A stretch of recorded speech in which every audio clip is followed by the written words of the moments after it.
Hello, welcome to Postcolonial Space. I'm Masood Raja, and today I'll continue my conversation in my series on Edward Said's Orientalism. Now, if you watched my previous lecture, we had started talking about Chapter 1, which is entitled Scope of Orientalism by Edward Said, and within that, Said stages this moment in British history where Alfred Balfour is speaking about Egypt, and he goes in to describe as to what kind of vocabularies is he mobilizing. And then there is a conversation about Cromer, who was the main British administrator in Egypt, practically ran Egypt and also wrote a 2-volume work on Egypt. Now today what I'm discussing is from middle of page 36 to somewhere bottom part of page 40. And most of these passages stay focused on Cromer, part of what he says, but there are some long quotes from his published work, right? And all of that is establishing a few important things for Said's argument. What they are establishing is as to why Cromer thinks the way he thinks about Egypt and the Orientals, what discourse underwrites it, what are his general opinions as a British administrator about it, and how does he describe the Orientals within his writing, right? And then further argument, of course, is that whatever he describes or the way he sees the Orientals, there is a power dynamic at play there, but that it's not accidental. These can't even be construed as his own views, because those views are informed by a deeper discourse of Orientalism. So as always, since this is a project of reading Edward Said and then talking about it, I'll read a few passages, come back and talk about it, and then I'll read a few more passages and repeat the same process. I hope it's not too boring for you, but our interest here is to actually do justice to the book and to give it the time that it deserves. And, for that it is important that we actually go and read the actual text. So here we go, the first set of readings, and then I'll come back and talk about it. Unlike Balfour, whose thesis on Orientals pretended to objective universality, Cromer spoke about Orientals specifically as what he had ruled or had to deal with, first in India, then for the 25 years in Egypt, during which he emerged as the paramount consul general in England's empire. Balfour's Orientals are Cromer's subject races, which he made the topic of a long essay published in the Edinburgh Review in January 1908. Once again, knowledge of subject races or Orientals is what makes their management easy and profitable. Knowledge gives power. More power requires more knowledge, and so on in an increasingly profitable dialectic of information and control. Cromer's notion is that England's empire will not dissolve if such things as militarism and commercial egotism at home and free institutions in the colony, as opposed to British government according to the code of Christian morality, are kept in check.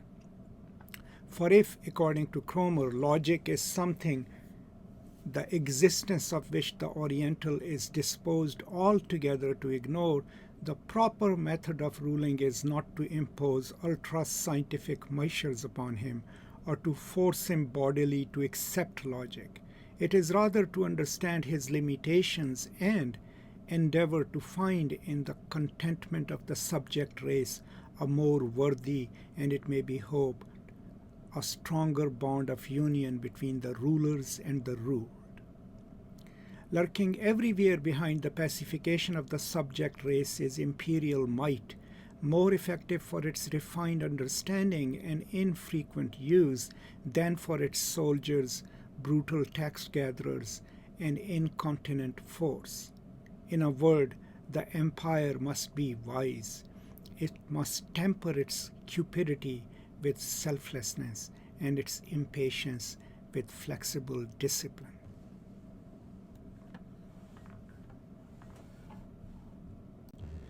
To be more explicit, what is meant when it is said that the commercial spirit should be under some control is this, that in dealing with Indians or Egyptians or Shiluks or Zulus, the first question is to consider what these people, who are all, nationally speaking, more or less in statu populari, themselves think is best in their own interest, although this is a point which deserves serious consideration. But it is essential that each special issue should be decided mainly with reference to what, by the light of Western knowledge and experience, tempered by local considerations, we conscientiously think is the best for the subject race, without reference to any real or supposed advantage which may accrue to England as a nation, or, as is more frequently the case, to the special interests represented by some one or more influential classes of Englishmen. If the British nation as a whole persistently bears this principle in mind and insists sternly on its application, though we can never create a patriotism akin to that based on affinity of race or community of language, we may perhaps foster some sort of cosmopolitan allegiance grounded on the respect always accorded to superior talents and unselfish conduct, and on the gratitude derived both from favors conferred and from those to come. There may then at all events be some hope that the Egyptian will hesitate before he throws in his lot with any future Araby. Even the Central African savage may eventually learn to chant a hymn in honor of Astraria Redu, as represented by the British official who denies him gin but gives him justice. More than this, commerce will gain. Okay, so the passages that I just read from page 36 to 37, Said makes a transition from his discussion of Balfour and focuses now primarily on Cromer's own view of the Orientals, right? So what Said is suggesting here is that what were Orientals as an abstract category with certain essentialized traits to Balfour are actually the subject races to Cromer, because Cromer has actually ruled on them. So his view of these groups then is that of people who need to be governed, people who need to be administered, and people who need to be, of course, controlled. So that is where Cromer's understanding of these people, essentialized as it is, but informed by Orientalist discourses, becomes crucial. And the first citation that I read is from one of his articles, right, that he had published about governance in the colonies. And there are some things that we need to first just understand what he means by it. So the term statu populari means in the state of tutelage, in the state of being pupils. So he's referring to these subject races as these groups of people who are in a state of tutelage, right? Then there is a reference of them finally, eventually, maybe singing Astraria Redu, which is a John Dryden poem that he wrote in 1660s after Cromwell's death and after reinstitution of British monarchy under Charles II. So in a way that is deeply connected to British nationalism.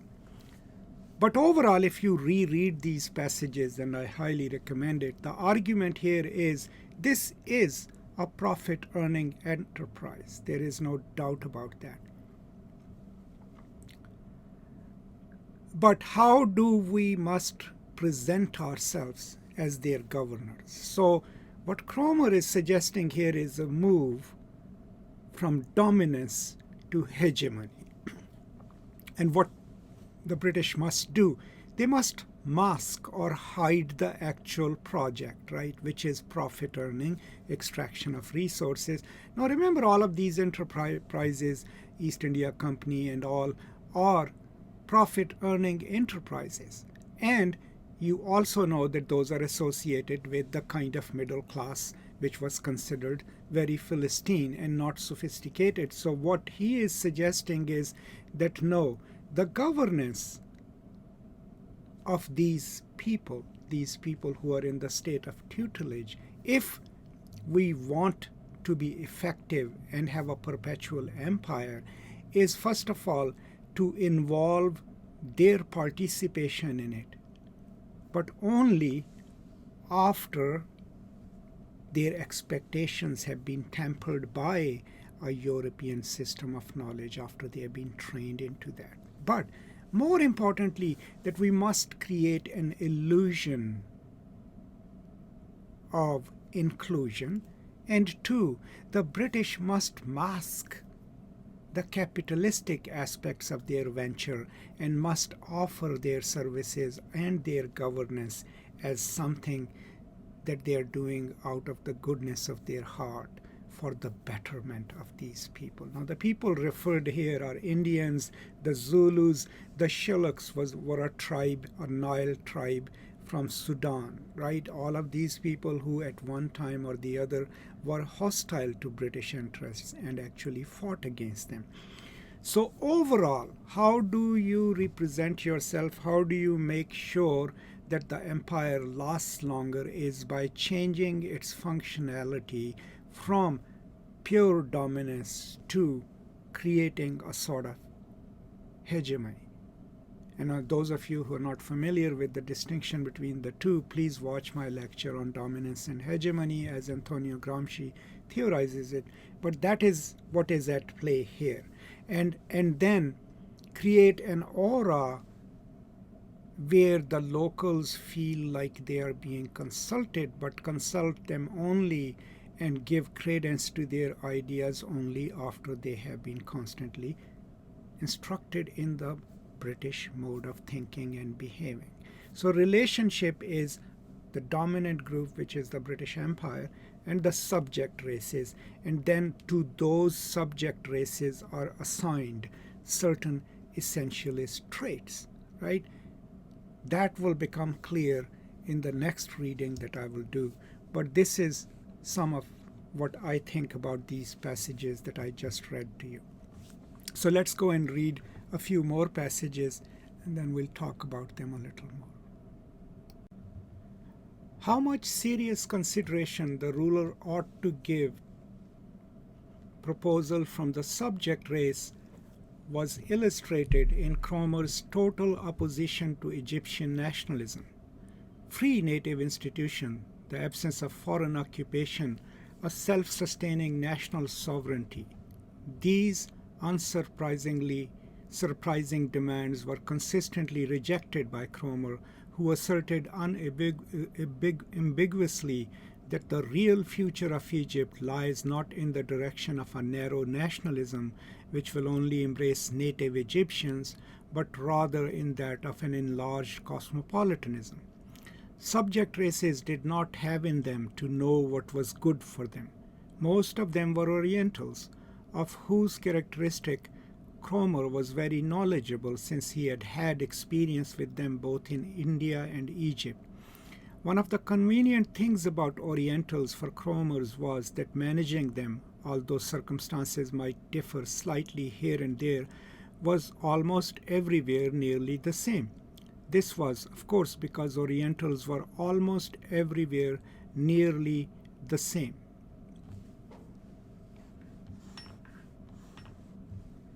At last, we approach the long developing core of essential knowledge both academic and practical, which Cromer and Balfour inherited from a century of modern Western Orientalism.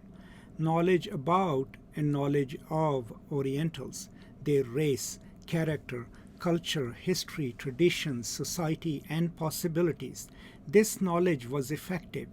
Cromer believed he had put it to use in governing Egypt. Moreover, it was tested and unchanging knowledge, since Orientals, for all practical purposes, were a Platonic essence, which any Orientalist or ruler of Orientals might examine, understand, and expose. Thus, in the 34th chapters of his 2-volume work, Modern Egypt, the magisterial record of his experience and achievement, Cromer puts down a sort of personal canon of Orientalist wisdom. Sir Alfred Lyell once said to me, "Accuracy is abhorrent to the Oriental mind." Every Anglo-Indian should always remember that maxim.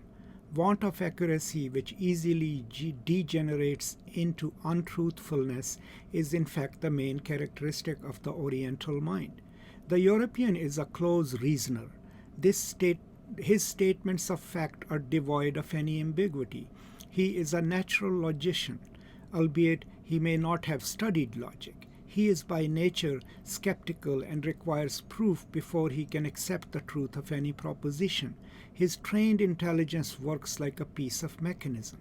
The mind of the Oriental, on the other hand, like his picturesque streets, is eminently wanting in symmetry.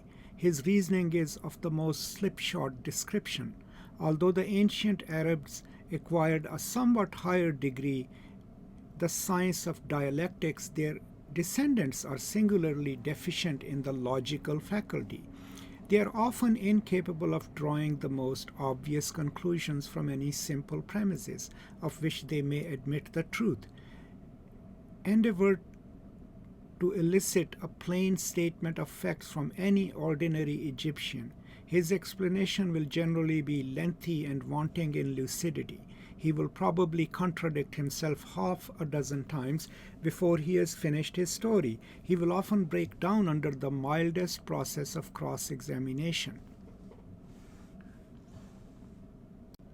Orientals or Arabs are thereafter shown to be gullible, devoid of energy and initiative, much given to fulsome flattery, intrigue, cunning, and unkindness to animals.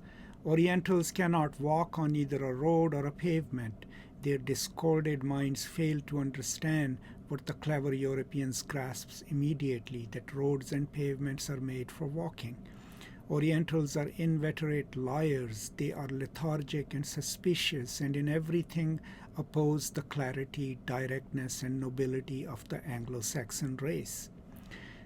Cromer makes no effort to conceal that Orientals for him were always and only the human material he governed in British colonies. As I am only a diplomat and an administrator whose proper study is also man, but from the point of view of governing him, Cromer says, I content myself with noting the fact that somehow or other the Oriental generally acts, speaks, and thinks in a manner exactly opposite to the European.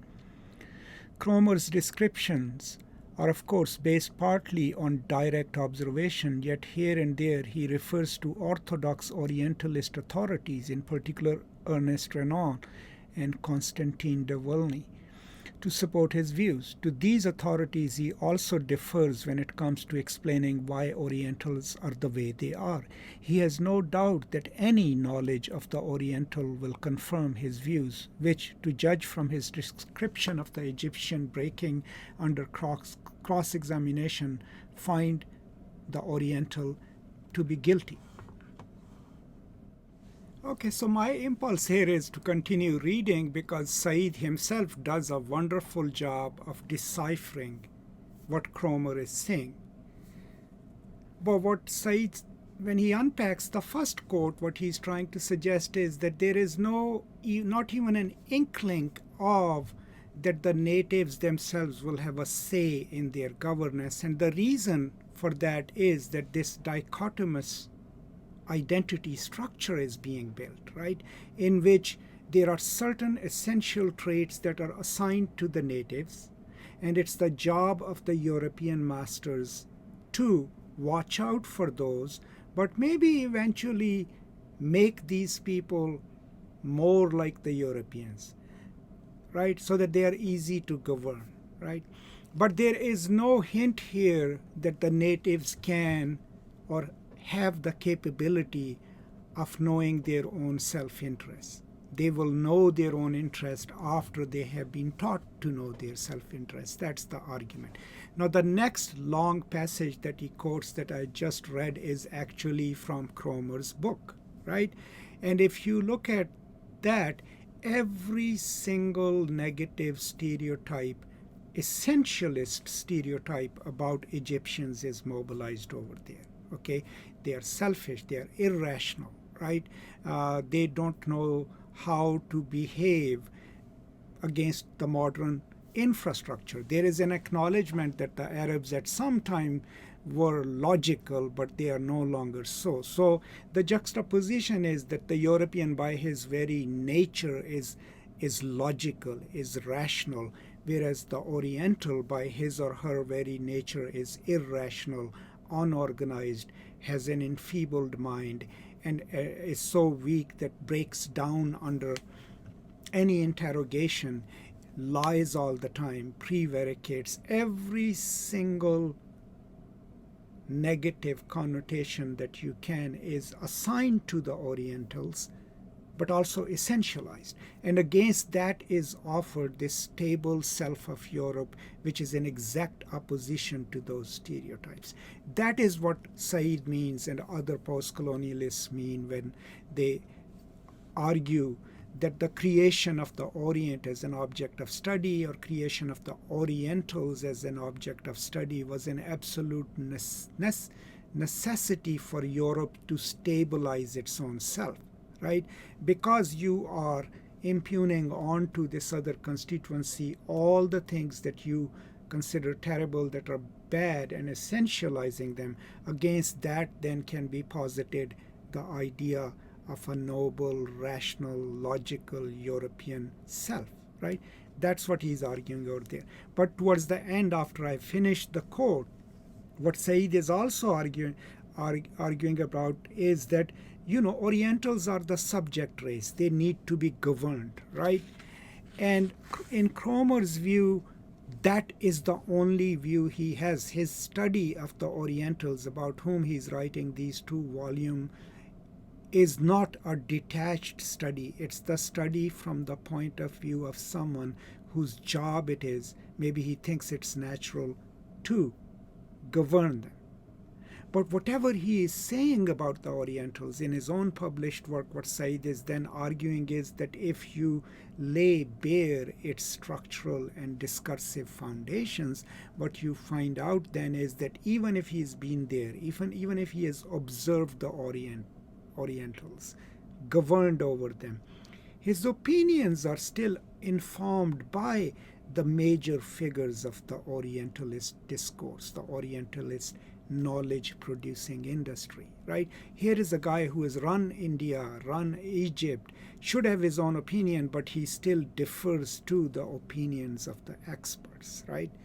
And that is Said's point, that even for someone, okay, he has a racialized view of the Orient, but the way he's describing the Orientals, the qualities that he's assigning them are not just from his own observation, but an outcome of a larger discourse which has its enunciating subjects, its scholars, its poets, and that Cromer actually refers to them and defers to them to sanctify his own opinion of the Orientals. And that's where, his point of view of the Orientals. And then Said will go on to further explain it. I will go to the reading and then come back and talk about it a little more. Crime was that the Oriental was an Oriental, and it is an accurate sign of how commonly acceptable such a tautology was that it could be written without even an appeal to European logic or symmetry of mind. Thus, any deviation from what were considered the norms of Oriental behavior was believed to be unnatural. Cromer's last annual report from Egypt consequently proclaimed Egyptian nationalism to be an entirely novel idea and a plant of exotic rather than of indigenous growth. We would be wrong, I think, to underestimate the reservoir of accredited knowledge, the codes of Orientalist orthodoxy to which Cromer and Balfour refer everywhere in their writing and in their public policy. To say simply that Orientalism was a rationalization of colonial rule is to ignore the extent to which colonial rule was justified in advance by Orientalism rather than after the fact. Men have always divided the world up into regions having either real or imagined distinction from each other. The absolute demarcation between East and West, which Balfour and Cromer accept with such complacency, had been years, even centuries in the making. There were, of course, innumerable voyages of discovery. There were contacts through trade and war. But more than this, since the middle of the 18th century, there had been two principal elements in the relation between East and West. One was a growing systematic knowledge in Europe about the Orient, knowledge reinforced by the colonial encounter as well as by the widespread interest in the alien and unusual exploited by the developing sciences of ethnology, comparative anatomy, philology, and history. Furthermore, to this systematic knowledge was added a sizable body of literature produced by novelists, poets, translators, and gifted travelers.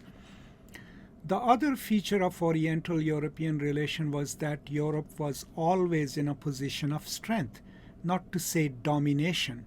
There is no way of putting this euphemistically. True, the relationship of strong to weak would be disguised or mitigated, as when Balfour acknowledges the greatness of Oriental civilizations, but the essential relationship on political, cultural, and even religious grounds was seen in the West, which is what concerns us here, to be one between a strong and a weak partner. So here we are. We have read this chapter from its beginning till page 40. It started with Balfour, who was a diplomat, a politician, and a British Prime Minister, and then goes into Lord Cromer's actions in Egypt, his writings, right? One is an Orientalist in the sense because he has internalized the Orientalist views of the Orient. The second is a British administrator who has held positions of powers, right? And we are given excerpts from their texts by Said in a comparative manner. Now, as we go towards this concluding discussion of Cromer, right, there is one instructive passage here on page 39, I think, where Said is saying a really important thing which we ought to keep in mind. And he says, to say simply that Orientalism was a rationalization of colonial rule is to ignore the extent to which colonial rule was justified in advance. So the idea isn't that Orientalism was used to justify colonial rule. The idea is that the Orient is already constituted before these administrators go in there. So whatever views Cromer is presenting about the Orient, right, these views have already been formed through discourse. Two things that Said pinpoints do that. One, from 18th century onwards, because of the contact, because of the trade, this constant production of so-called scientific knowledge about the Orient plays a huge role in pre-constituting the Orient for the conquerors, for these administrators. And two, power, right?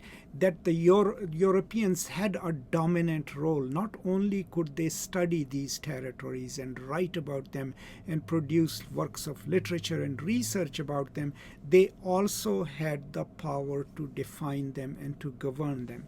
And these two things, knowledge and power, then come together to build this ideological and discursive infrastructure which pre-constitutes the Orient for these people, that they think of Orient in these terms.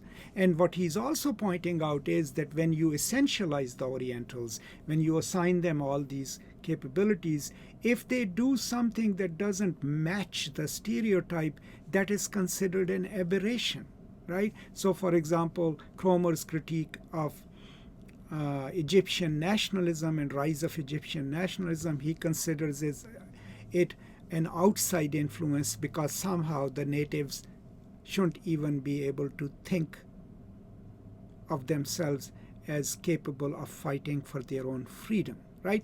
But the main point what he's also pointing out is that in these assumptions about the Orient, one thing that the Europeans themselves forget is that they are themselves claiming to be logical and scientific, but the claims that they are making sometimes are themselves irrational. After all, when you call millions of people as Egyptians or as Orientals and assign them immutable characteristics, that's a pretty unscientific thing to do. So even the logical assumptions of European people, scholars, and people like Cromer itself breaks down when it comes to Orientalizing the Orientals, right? And so by the end of this paragraph in today's discussion, what we have learned is we have gone through two people's accounts and their views about Orientals and about Egypt being the focus. We have learned that those views are predominantly negative and essentialized, that the Orientals are a subject race, they need to be governed, that governance needs to move into an hegemonic order where the rapaciousness is hidden. That's what Cromer is suggesting, and that maybe they can be included in the governance but only after they have been taught how to think in terms of the European modes of thinking. But underlying all this is the Orientalist discourse, which is produced by knowledge, scientific, literary, and other, and which is propped up by power and dominance of Europe. So this dichotomous relationship is what constitutes the grounds for the emergence and perpetuation of the discourse of Orientalism. And then to keep in mind his instructive sentence there, that Orientalism is not a rationalization of colonial enterprises, but actually the discourse that predetermines it, that preconstitutes it, and underwrites it. These are all my views on this part of the book. We have now covered until page 40. I know it's going to be a tedious and long journey, but I hope it's going to be a rewarding journey. So stay with me. And please do post any questions that you might have about today's talk or anything that I've covered before about Orientalism. I'll be happy to answer them. And my request to you is always, as always, when we do these kind of deep readings, is to not simply rely on what I've recorded, but to actually use it as an aid, but read the book along with me, right? Look up materials and see, I didn't have time here to go and actually read parts of Cromer's book or his article, but I encourage you to do so. And that way we all can learn new things, but can also do justice to this one of the greatest books of 20th century. All right, that's all I have. Thank you so much. If you have not subscribed to the channel, please do subscribe to the channel. And that shows me that you support whatever little I'm doing on this channel. If you feel inclined to do so, you can also become a supporting member of this channel. Just click on the join link below and see what it says, and that gives you some other exclusive extras other than the general membership of the channel. I'm deeply grateful to all of you for your support and for the kind words that you put in comment sections, and it really encourages me to continue doing this thing. Thank you so much. Now I'll see you next time, probably with another conversation about Said. Until then, take care of yourself, and as always, peace and love.